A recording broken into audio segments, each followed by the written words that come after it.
നമ്മൾ strangers chapter എന്നുള്ള horror cinema കാണാൻ വേണ്ടി PVR മുകളിൽ വന്ന് എങ്ങനെയാണ് പിന്നെ 99 റുപ്പീസുള്ള ടിക്കറ്റ് കേട്ടോ ഇവിടെ കിങ് ചാർജും കൂടി ചേർത്ത് 121 റുപ്പീസ്. രാവിലെ ഞാൻ once upon a time Kochi സിനിമ ഉണ്ടായിരുന്നു, അഭിപ്രായം ചാനലിട്ടിരുന്ന് കണ്ടു നോക്കാം.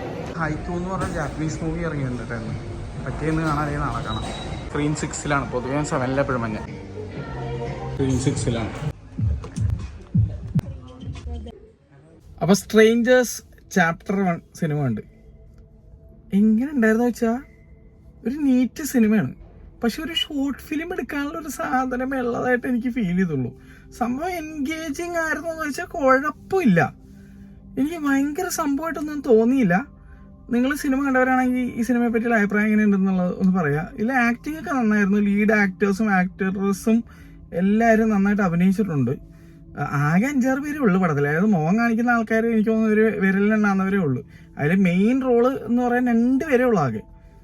അപ്പോൾ ഒരു ഓക്കെ വാച്ച്, അല്ലാതൊന്നും തോന്നിയില്ല. പിന്നെ വെറും 99 രൂപ കണ്ടുകൊണ്ട് വലിയ സങ്കടമൊന്നുമില്ല. ഇത് ടാക്സ് ഉൾപ്പെടെ 122 സംതിങ് ആണ് പ്രൈസ് ആയിരിക്കുന്നത്. അതും നമുക്ക് വീണ്ടും കുറച്ച് കിട്ടും. ഞാൻ PVRന്റെ കാർഡ് യൂസ് ചെയ്തുകൊണ്ട്, എനിക്ക് കോട്ടക്കിൻ്റെ കാർഡുണ്ട്. എന്തായാലും കുഴപ്പമില്ലാത്തൊരു പടം, അങ്ങനെ എനിക്ക് ഫീൽ ചെയ്തത്. ഒന്നും കാര്യമായിട്ട് എനിക്ക് പറയാനുണ്ടായിട്ടും തോന്നിയില്ല. ഒരു എവിടെയൊക്കെയോ കുറേ സിനിമകൾ കണ്ടേക്കുന്ന രീതിയിലൊരു സ്റ്റൈലും കാര്യങ്ങളൊക്കെ തന്നെ.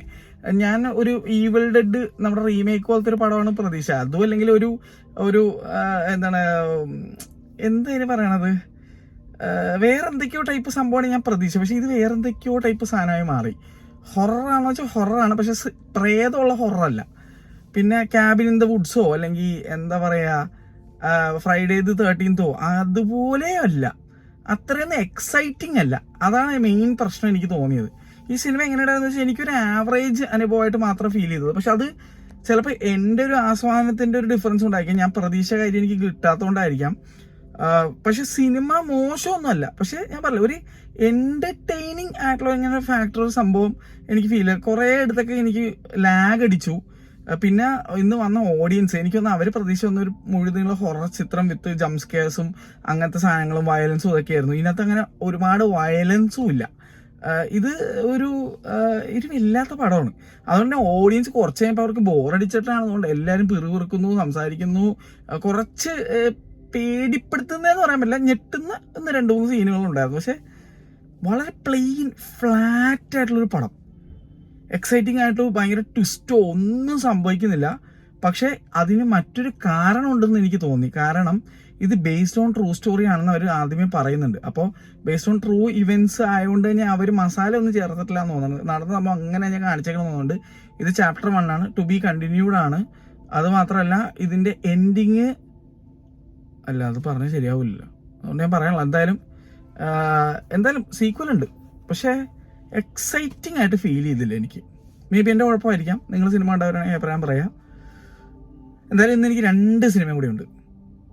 ഹൈക്കു അല്ലെങ്കിൽ ഹക്യു, അതായത് എങ്ങനെ പ്രൊണൗൺസ് ചെയ്യാമെന്ന് പോലും എനിക്കറിയില്ല, ജാപ്പനീസ് പടമാണ്.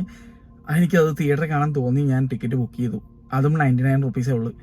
ഇന്ന് ഞാൻ മാക്സ് മുതലാക്കിയിട്ടുള്ള ഓഫർ. ഇതിന് ശേഷം ഗരുഡം ബുക്ക് ചെയ്തിട്ടുണ്ട്, പക്ഷേ അത് 99 ഓഫർ ഇല്ല, അത് 220 രൂപയാണ് ടിക്കറ്റ്. ഞാൻ ഇവിടെ നിന്ന് ഡയറക്റ്റ് എടുത്തുകൊണ്ട് എനിക്ക് എക്സ്ട്രാ ബുക്കിംഗ് ചാർജ് ഒന്നും വന്നില്ല. ഹൈക്കു ഞാൻ പിന്നെ ഭയങ്കര ബുക്കിംഗ് കാരണം ഞാൻ ബുക്ക് മൈ ഷോ വഴി കഴിഞ്ഞ് എടുക്കേണ്ടി വന്നതുകൊണ്ട് 122 റുപ്പീസായി. എല്ലാത്തിൻ്റെ വീഡിയോ ചാനൽ വരും. അപ്പോൾ എന്തായാലും ഈ സിനിമ തികച്ചും ഒരു ആവറേജ് ഓർ ബിലോ ആവറേജ് അനുഭവമായിട്ട് എനിക്ക് ഫീൽ ചെയ്തത്. അത് സിനിമ മോശമാണെന്നുള്ള രീതിയിലല്ല ഞാൻ പറയുന്നത്. എൻ്റെ ഒരു ആസ്വാദന ശേഷി വെച്ച് നോക്കുമ്പോൾ എനിക്ക് അങ്ങനെയാണ് ഫീൽ ചെയ്തത്. സിനിമ മോശമാണെന്ന് ഞാൻ പറയുന്നില്ല. ചിലപ്പോൾ ഒരു സ്ലോ ബേണർ രീതിയിൽ ഒരുപാട് പേർക്ക് ചിലപ്പോൾ അത് ഇഷ്ടപ്പെട്ടേക്കാം. പക്ഷെ ഞാൻ പ്രതീക്ഷിച്ച് വന്നത് ഒരു ഫ്രൈഡേ ദി 13th ഹാലോവീൻ പോലത്തെ ഒരു സിനിമയാണ്. പക്ഷെ ഇത് അങ്ങനത്തെ ഒരു പടമല്ല. പിന്നെ ഇതിലെ മെയിൻ ക്യാരക്ടർ റൊഷാക്ക് സിനിമയിൽ നിന്ന് ആസിഫ് അലി വന്ന് ഹോളിവുഡ് മൂവി അഭിനയിച്ച അവസ്ഥയാണ്. പക്ഷെ എനിക്ക് എൻ്റെ ഒരു അഭിപ്രായം പറയുകയാണെങ്കിൽ റൊഷാക്കിൽ ആസിഫ് അലി ഇതിനേക്കാൾ നല്ലൊരു പെർഫോമൻസ് കാഴ്ചവെച്ചിട്ടുണ്ടായിരുന്നു. ഇതിലെ ക്യാരക്ടർ എനിക്ക് തോന്നുന്നു മറ്റേ സീനായതുകൊണ്ട് ഇതിലെ ഈ സിനിമ ഡിസൈൻ ചെയ്ത ആൾ എനിക്ക് തോന്നുന്നത് മറ്റേ റൊഷാക്ക് റൈറ്റ് ക്ലിക്ക് കോപ്പി ഇവിടെ കൊണ്ടുവന്ന് പേസ്റ്റ് അതുപോലെ ഇരിക്കണം. ഒരൊറ്റൊരു വ്യത്യാസം ഇതിനകത്ത് ജാക്കറ്റ് ഡിഫറൻ്റ് ആണ്, കുറച്ചും കൂടി ആള് മസിലുള്ള ആളാണ്. അപ്പോൾ എനിക്ക് കണ്ടപ്പോൾ അങ്ങനെ തോന്നി, അതായത് എവിടെയൊക്കെ റൊഷാക്ക് നടിച്ച് മാറ്റിയതാണോന്ന്. ഞാൻ പറഞ്ഞു തന്നുള്ളൂ. സംഭവം അങ്ങനെ തന്നെ അതെ, അതുപോലെ തന്നെ ഇരിക്കുന്നുണ്ട്. ഈവൻ മാസ്ക് വരെ ഏതാണ്ട് ആ ചാക്ക് മറ്റേ തുന്നിക്കെട്ടിയ മാസ്ക് തന്നെ, കണ്ണ് മാത്രം കാണിച്ചുകൊണ്ട്. ഇങ്ങനെ കണ്ണിൽ അഭിനയം വലിയ സെറ്റപ്പ് ഒന്നും അല്ലായിരുന്നു. നമ്മുടെ ആസിഫ് അലി വേറെ ലെവലിൽ ചെയ്ത് വെച്ചിട്ടുണ്ടായിരുന്നു റോഷാക്കിൽ. ആ അഭിനയമൊന്നും ഇവിടെ വന്നിട്ടില്ല.